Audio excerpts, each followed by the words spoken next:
you've ever seen a movie, you know that there's a power in movies to move you.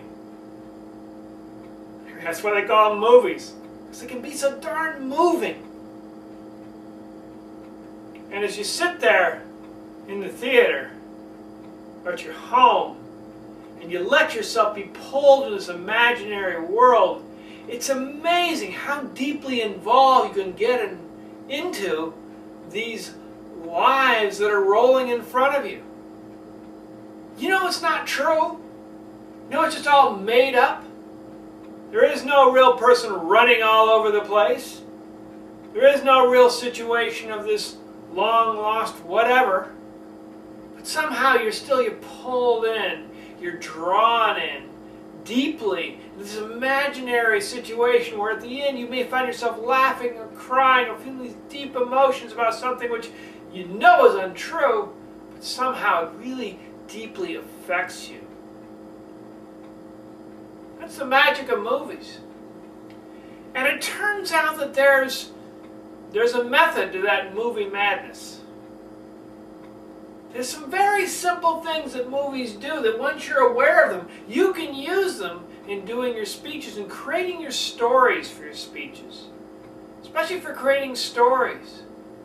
Quite often a challenge people have with stories, and maybe you've had this too, is that you tell a story and it just doesn't move.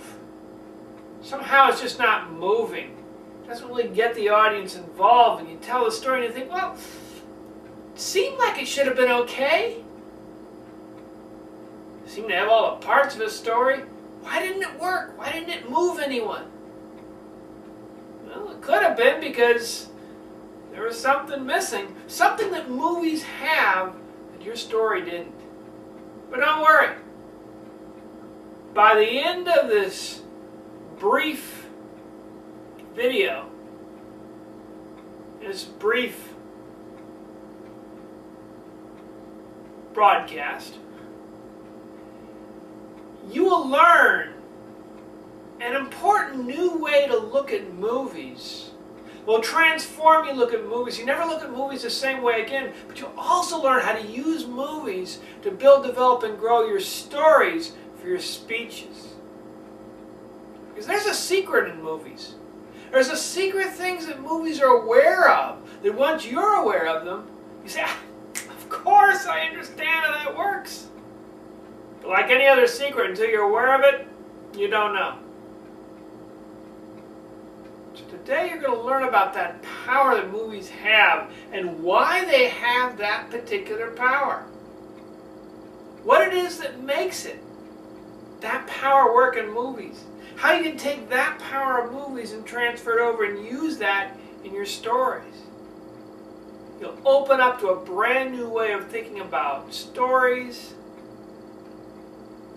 in your presentations that will change, transform, and open you a whole new way of doing things. And once you understand this way of doing stories, you'll gain more confidence, more certainty in your stories. It'll carry over your gait, carry over into who you are, into how you are on stage. Everything will just kind of carry over as you quickly create these stories that suddenly start working. Whereas your old stories didn't work, these new stories you tell will work because you're aware of some basic principles, basic things that movies understand that you now understand too.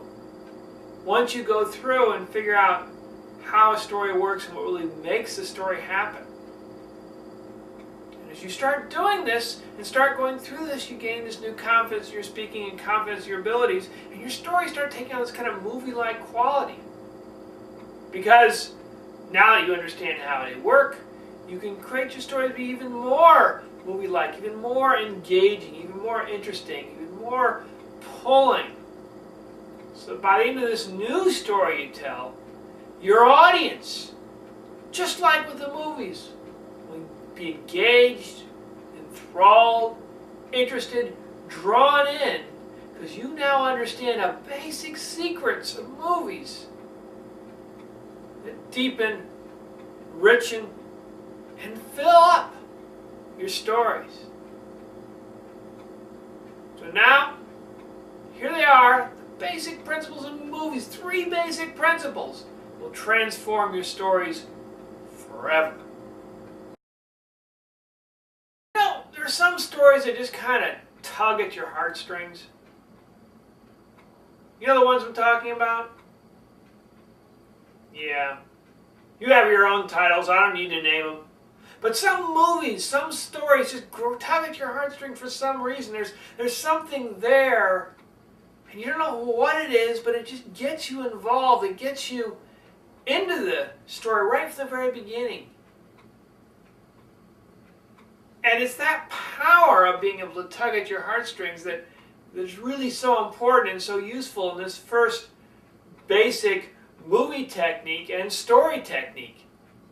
It's simple, it's powerful, but once you start using it, once you start being aware of it, start thinking about it, you become aware of a whole new way of really engaging the audience in your story right from the very beginning. And that's if you tell a story that gains the audience's sympathy. Sympathy. You want to get the audience to be sympathetic to your character's situation. You're thinking, okay, Tim, great. Well, how do you make the audience sympathetic to a character? What creates that sympathy? And the thing that really creates sympathy, if you think about it, is where a character in a story has a problem. Okay, anybody can have a problem, not such a big deal, but it's a problem they don't deserve. It's an undeserved problem. Somehow, someway, the character has kind of fallen into a situation, perhaps beyond their control, they can do nothing about, but that causes a problem. Think when you're creating a story, what are all the ways you can create some sort of problem for the character that they don't deserve, they can't do anything about, really. That they're just kind of maybe born into it. So you've seen that happen in movies where someone's born into a problem. They don't even understand quite what the problem is, but the more they live their lives, the more they discover this huge problem that they have to deal with. Not because they've done something wrong or the problem is something like that, because they just were born into it. It's just the way things are. They've got to deal with that. They don't deserve it, but they still got to deal with the problem. The thing about an undeserved problem is it does create sympathy. You think, well, geez, that's unfair. That's tough. Man, the person's born into that problem. They've got that problem. They didn't really deserve it. They're not a bad person. It's just the way it is. Maybe your character is put into a situation that just causes problems right from the very beginning. Not a situation they created, not something they started. They're not a bad character. It's just that they get put into the situation from the very beginning. They really have no say over it. Maybe it happened at a very young age. Maybe something happened very early in their life. Maybe they weren't born into it, but very early in their life they were put into something or something happened that just created all sorts of problems, all sorts of havoc, all sorts of difficulties. And then play on that. Play on that audience's sympathy. Hey, they don't deserve it. They shouldn't have had this happen. What are they going to do about it? That's the sort of thing. Someone born very poor. Born in a poor family. Well, that's difficult. That's tough. What do you do? And then start playing more about it. What created problems that happens and why it happens. No, nothing you can do about being born in a poor family. It just happens. It's the way it is. But that will create sympathy. And the key word, again, is undeserved.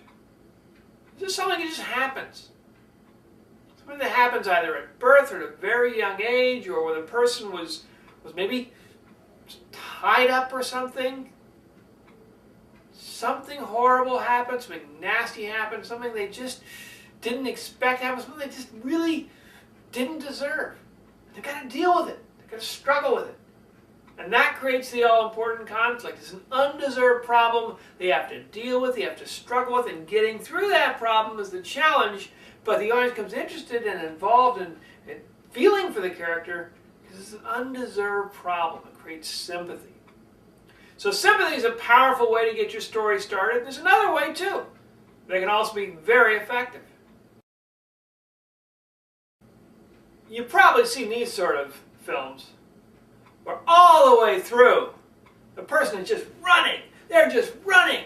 There's a run known as the Tom Cruise run, where the hands are like knife blades, and they're just pumping up and down, pumping up and down. If you go to YouTube, you just type in Tom Cruise run, and you see like mashups of Tom Cruise going like this, all the way through these knife-edge hands, just running, running, running, running, running.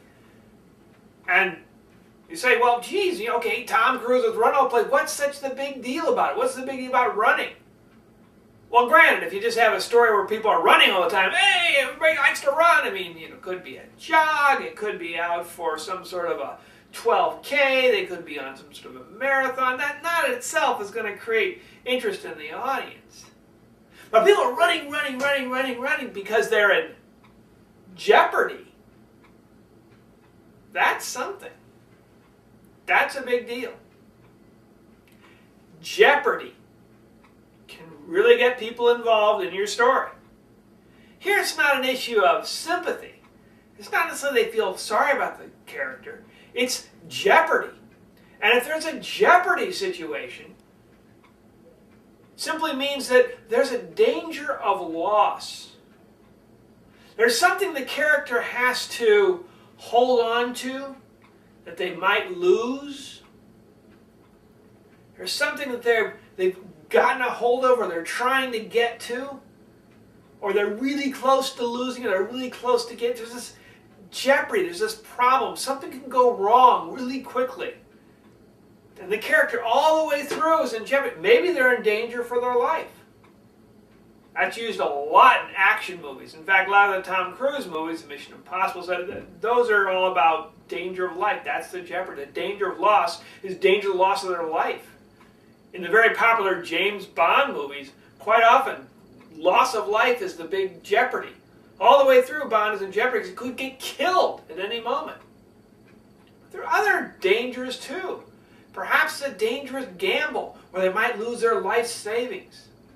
That's another type of loss. And exploring those different types of jeopardy, exploring those different types of loss that's possible in your story, will help you kind of reach out and open up to a whole kind of new way of taking a look at your story. What can you do in your story to create this jeopardy? Not just, oh, things are going a little bit wrong, but hey, this is something serious. Not, oh, I lost a few bucks here and there, but millions of dollars are at stake. Not, oh, well, I'm just kind of running away, because I'm trying to run away from home or something like that, but I'm running away from people, and if they catch me, they can kill me. Or I'm running away from home because my parents are a bunch of vicious thugs and they're going to come after me. Tell a story like that with jeopardy, real danger of loss. Wow, that gets people so involved. I mean, just think of the Bourne trilogy, of the James Bond stories, of Mission Impossible. Jeopardy is a huge, huge thing. And creating jeopardy for your character will automatically get the audience interested in your character. Simple thing to do. So now that you know that, start thinking about it. Okay, if you told a story about jeopardy, what would it look like? What would be at stake for the loss? What would be at stake for the thing your character would not have anymore? Is there any story that's happened to you where you were in danger of losing something? There was this jeopardy where you could have lost everything. Now the tension comes and you might lose it. Once you actually lose it, it's not jeopardy, it's just, well, too bad, you lost everything. Then maybe it's sympathy, because, oh man, you didn't deserve to have that. But if you want to create jeopardy, there's got to be that danger of loss without the loss itself, all the way through. And that awareness of jeopardy constantly all the way through your story. Something could happen, something could go wrong, it had to be very carefully balanced, and that creates tension, creates conflict, and that drives the story. Conflict drives the story. So jeopardy, this danger of loss, would be a really great way to drive your story. And there's one last way to drive your story that can be also highly effective. If your story isn't about sympathy, It's not an undeserved problem. It's not about jeopardy, a danger of loss. There's yet another thing you can do to make your story involved and interesting. And it's one of these stories that you've probably seen with, well, Disney has them. You're going through and you just you feel good. You just feel all the way good. Watching this makes you feel good. It really makes you picks you up, and it gets you involved. It makes you happier because there's something about that character that just gives you a good feeling. There's something about that character that in some way or another, it just really, you feel good about it, and you feel good about watching it. It's just something nice, something good there. And that's a character which has likability. Likability. And likability in a character simply means the character in some other ways popular, generous, friendly. Maybe now you're thinking, Tim, okay, well, how do you know the character is generous, friendly, likable? How do you get a character to show likability? There's one simple thing you can do, and movies do it all the time. All you have to do is make sure that the other characters like that character. If you're telling a story and half the characters hate your main character, you're not going to have a likable character. It's just not going to work. I mean, if you think of a movie, think of Star Wars. Darth Vader. Does anybody really like Darth Vader? No. Nobody likes Darth Vader. Even Darth Vader at the end doesn't like Darth Vader. That's not a likable character. And you know it's not a likable character because everybody, when they react to them, they aren't getting force choked or something, have a very negative reaction to this guy. The guy's a jerk. The guy blows up planets. He's evil. He's nasty. People don't like this guy. So therefore you think, well, they don't like him. I don't like him. Which means if you really want to create likability, you have to have a character that people like. Like going back to Star Wars, the Luke Skywalker character. Hey, there's this guy, Obi-Wan, trying to help him out. There's these droids that are trying to help him out. These androids trying to help him out. There's all these people along there who really like Luke, and they like him, and they're friendly to him, and, well, you think, okay, well, the guy must be likable because everybody else likes him. So think about that in terms of creating your own character. You want to create a character that gets the audience involved, create a likable character, a friendly character in your story. The more people like them, the more people get along with them, the deeper the audience can get into your story. Just make sure that the other people in the character like that character. Now, they may not like everything about the character, that's fine. There may be some qualms here and there, this and that, but basically overall they have to like the character. Hey, the character may make a few mistakes, a few errors. In fact, that's what's going to drive your story, the conflicts and the problem the character has, but basically people should like the guy. It's like that sort of guy where you say, well, he's a nice guy, he's got a few problems, he's made a few mistakes in his life, but he's basically a nice guy. That's the reaction you want to get from your audience. That's the likability factor. Because once you create a likable character, just like with Star Wars, with Luke Skywalker, and other movies, just kind of lean in. They're like, wow, I like that character. I feel good hearing about that character. I'd like to hear more about that character. Yeah. That's a nice character. And here's this funny thing, is if you tell people about a likable character, people feel lighter, they feel better, they feel happier. Just talking about somebody who's friendly, enjoyable, nice, makes people feel friendly, enjoyable, nice. It just kind of rolls off of people. So creating a likable character creates a likable audience. Puts the audience in a good mood, puts the audience in a happy mood. It opens the audience up to things like humor, gameplay, those sort of things. It's like a likable character to deal with in your story. The key thing is everybody else like the characters. Make sure that you've got characters in your story who actively like that character. Say nice things to them, are friendly to them, engage them, are interesting to them. That's what's going to create a likable character. It's create that deep, likable character people really want to get involved with. There is a magic to movies. And that magic happens in the way they tell their stories. Fortunes of magic you can easily learn if you keep in mind three basic things. One way to create a great story is to make sure there's a lot of sympathy. Make sure there's a lot of sympathy for your character, and all that means is there's some problem, something going on in your story that the character doesn't deserve. In some way or another, they don't deserve it. Maybe they're born into it. Something they're born into, it's very difficult, they don't know how to deal with it, but it's something they're born into, and they're dealing with it best they can, but not really great because it's a big challenge for them. Maybe it's something that happened early in life.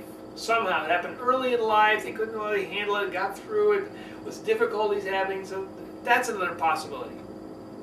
Maybe in some way they were in prison, or this thing was forced on them and they couldn't do anything about it. It was beyond their control. They were somehow overcome and forced into a difficult situation. And that can create a lot of sympathy. Where somebody's forced to do something, they don't want to do it, but they have to do it, and that thing doing it creates all sorts of negative consequences. It creates all sorts of conflict that drive your story. That'll create a lot of sympathy for the character too.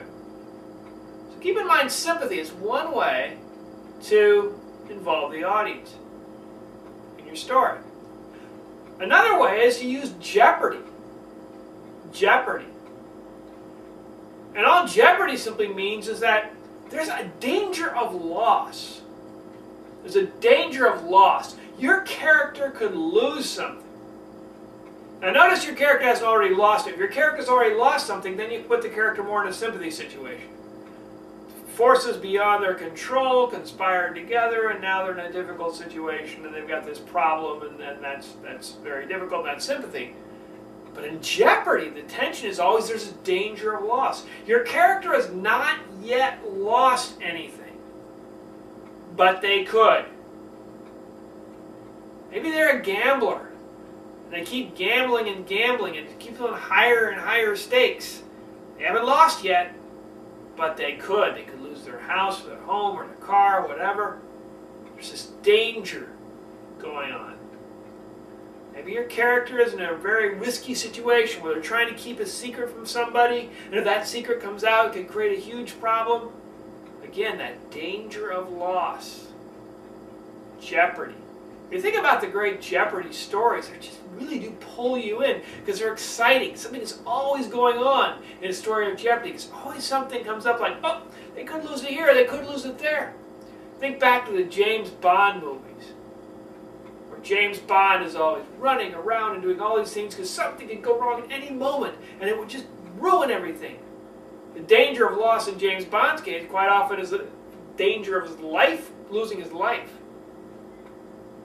And the same thing with the Bourne trilogy, Mission Impossible, is this danger of losing your life, which is very much a huge danger of loss. Now, maybe you aren't going to tell characters about people who might lose their life.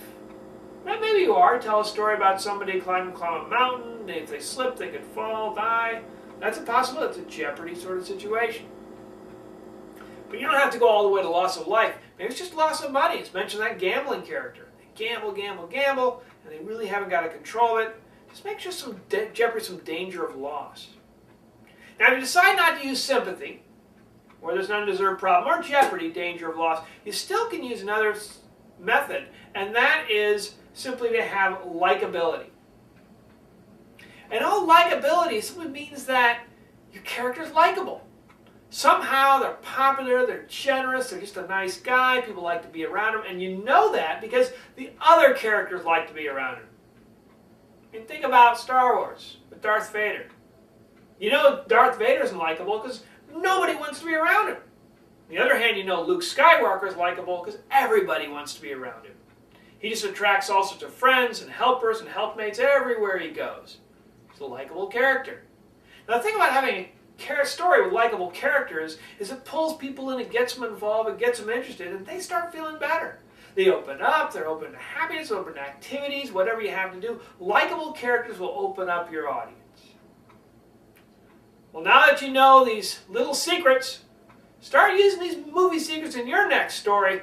Make them open up and really deeply involve your audience in the stories you're telling in your presentation.